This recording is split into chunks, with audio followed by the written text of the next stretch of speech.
Os GMO, ou Genetically Modified Organism, foram uma bênção para a agricultura moderna. Com sua implementação, foram possíveis se produzir mais e mais alimentos. Não só para a agricultura, né? Uhum. Essa tecnologia revolucionou a biologia e tornou capaz de criarmos seres vivos mais e mais capazes. Sim, além de plantas, bactérias, fungos e até animais, alguns propõem que seria capaz de trazer animais extintos de volta graças a essa tecnologia. Bom, mas nem tudo são flores. Hoje, a utilização de GMO ou transgênicos é controversa. E onde tem controvérsia, existe uma teoria oculta que alimenta essa dúvida.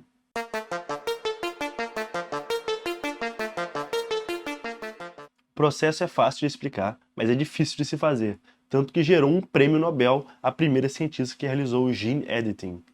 Emmanuelle Charpentier e Jennifer Doudna tiveram a ideia desse processo de edição de gene depois de estudar o sistema imunológico de uma bactéria e como vírus a infectavam mesmo assim. Na ideia, quando um vírus invade uma célula, ele pode se unir ao DNA da célula hospedeira e usar o organismo para se reproduzir. Mas existem mecanismos de defesa imunológica que as bactérias desenvolveram para tirar esse DNA viral dali.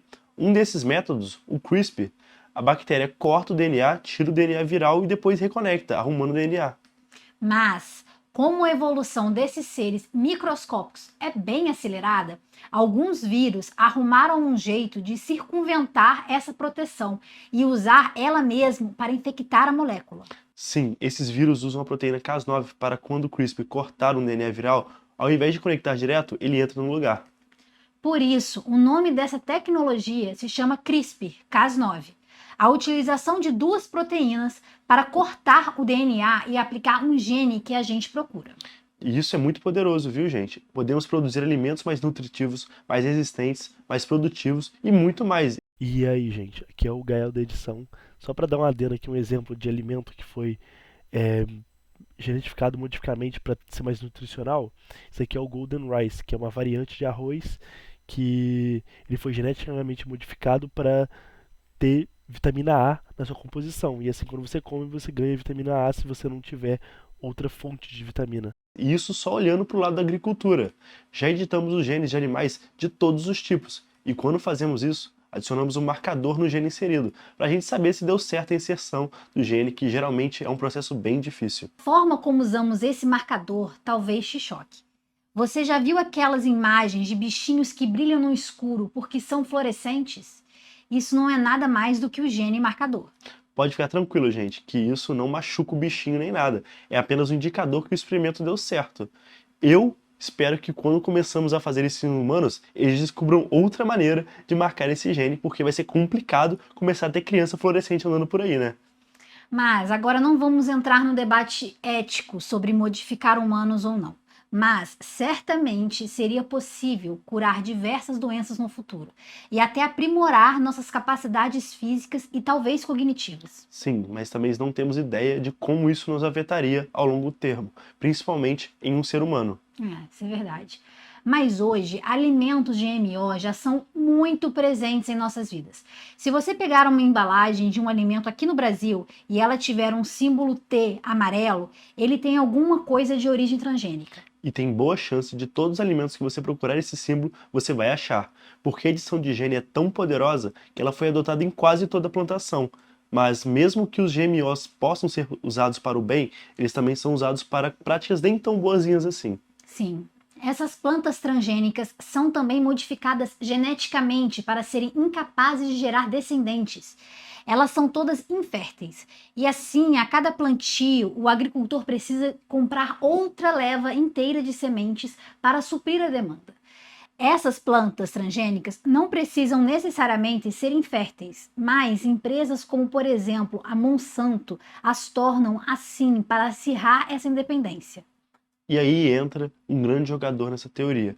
Monsanto é uma empresa gigante que fornece materiais agrícolas, desde semente até pesticida, e alimenta boa parte dessa teoria oculta. A teoria é que, igual a introdução do chumbo à gasolina em 1922, essa mistura ajudou demais a produtividade da gasolina, porque diminuía significativamente alguns unidos e batidas no motor. Mas, com isso, os escapes dos motores começaram a liberar chumbo, além de gás carbônico e água na atmosfera. E hoje existem diversos estudos apontando o tamanho do erro que foi liberar chumbo na atmosfera. Chumbo é altamente tóxico para nós humanos e deixa uma pessoa intoxicada com ele mais agressivo e apático, com sintomas parecidos de sociopatia. Tanto que alguns estudiosos conseguem ligar a diminuição da violência em cidades com a substituição do chumbo na gasolina.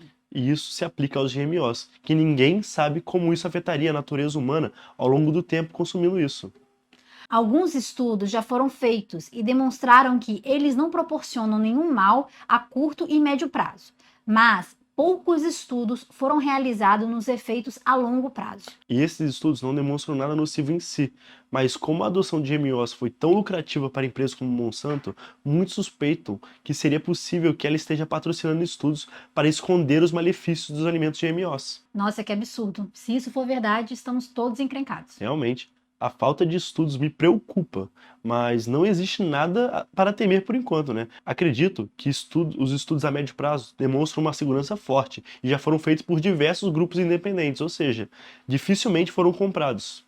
É, sim, mas igual o chumbo, existem coisas que só saberemos a longo prazo. Bom, já tínhamos uma ideia dos efeitos no chumbo fisiologicamente, enquanto os GMOs não tem nada de não natural, né?